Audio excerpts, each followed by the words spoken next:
দিনের পর দিন কেউ আমাদের সাথে অকারণে খারাপ ব্যবহার করলে প্রথম দিকে তার সাথে ভদ্র ব্যবহার করলেও একসময় মনে হয় ওই ব্যক্তি আমার সাথে যে ব্যবহার করছে তাকে ঠিক সেই ব্যবহারটাই ফেরত দিই।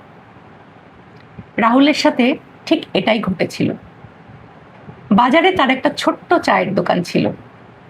সে সৎ, পরিশ্রমী, মিশুকে সকলকে সম্মান দিয়ে কথা বলতো। তার এই সুন্দর স্বভাবের জন্য ক্রেতারা তাকে খুব পছন্দ করতেন। তার দোকানে সব সময় ভিড় লেগে থাকতো। একদিন তার পাশে জয়ন্ত নামে একটি যুবক খাবারের দোকান দিল। সে খুব অভদ্র, সব সময় বিরক্ত হয়ে থাকে, ক্রেতাদের সাথে খুব খারাপ ব্যবহার করে। রাহুলের এই জনপ্রিয়তা দেখে তার খুব হিংসে হলো। সে নানাভাবে রাহুলকে অপদস্থ করার চেষ্টা করত। তার নামে নানান মিথ্যে কথা লোকের কাছে বলতো। রাহুল ভদ্র বলে সবটা জেনেও জয়ন্তর সাথে দেখা হলে হেসে কথা বলতো। তাতে জয়ন্তর স্বভাবে পরিবর্তন হলো না। সে তার কাজ করে যেতে লাগলো। দীর্ঘদিন ধরে একই ঘটনা চলতে থাকায় রাহুল খুব বিরক্ত হলো। সে ভাবল, ও দিনের পর দিন আমার সাথে খারাপ ব্যবহার করে চলেছে, আর নয়, এবার থেকে ও আমার সাথে যা করবে আমিও ঠিক সেটাই ওর সাথে করব। এরপর থেকে জয়ন্ত যদি তাকে কোনো কথা বলতো, রাহুল সঙ্গে সঙ্গে তার উত্তর দিত। দুজনের মধ্যে কারণে অকারণে ঝগড়া লেগে থাকতো। রাহুলের দোকানে সেই শান্তিপূর্ণ পরিবেশ আর রইল না। ক্রেতারাও ধীরে ধীরে তার দোকানে আসা কমিয়ে দিলেন, কারণ তারা খুব ক্লান্ত হয়ে পড়েছিলেন ঝগড়া দেখতে দেখতে। এক বিকেলে তার দোকানে এক পুরনো বয়স্ক ক্রেতা এলেন চা খেতে। তিনি রাহুলকে খুব স্নেহ করতেন। অনেকক্ষণ ধরে তিনি দুজনের ঝগড়া দেখছিলেন। এক সময় রাহুলকে ডেকে জিজ্ঞেস করলেন, ঝগড়াটা আগে শুরু করেছিল কে? রাহুল উত্তেজিত হয়ে উত্তর দিল, জয়ন্ত। এরপর তিনি জিজ্ঞেস করলেন, আর জয়ন্তর মতো হবার চেষ্টা কে করেছিল? রাহুল মাথা নিচু করে বলল, আমি। এরপর তিনি উনুনের সামনে থেকে একটা কয়লা তুলে নিয়ে রাহুলের হাতে দিলেন। বললেন, এটা হাতে জোরে জোরে ঘষো। রাহুল সেটা করল। তার হাতটা পুরো কালো হয়ে গেল।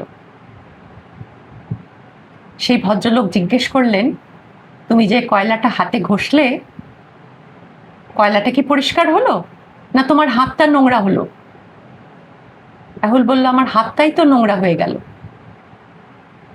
তিনি এবার হেসে বললেন, একদম ঠিক কথা। কয়লা যদি তুমি তোমার হাতে ঘষো, তোমার হাতটা নোংরা হয়ে যাবে, সেটা তোমার হাতে দাগ রেখে যাবে। তেমনি কোনো নেতিবাচক মানুষের মতো করে আচরণ করলে তোমার মনেও নেতিবাচকতা তৈরি হবে, তুমি তোমার ইতিবাচকতাকে হারাবে।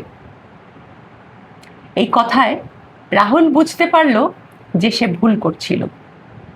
সে ঠিক করলো, এবার থেকে জয়ন্ত তাকে যতই উত্ত্যক্ত করুক না কেন, সে আর কোনো প্রতিক্রিয়া দেখাবে না। যথারীতি নিজের স্বভাব অনুযায়ী জয়ন্ত তাকে নানাভাবে উত্ত্যক্ত করার চেষ্টা করত, কিন্তু রাহুল কোনো প্রতিক্রিয়া দেখাতো না, চুপচাপ নিজের কাজ করে যেত।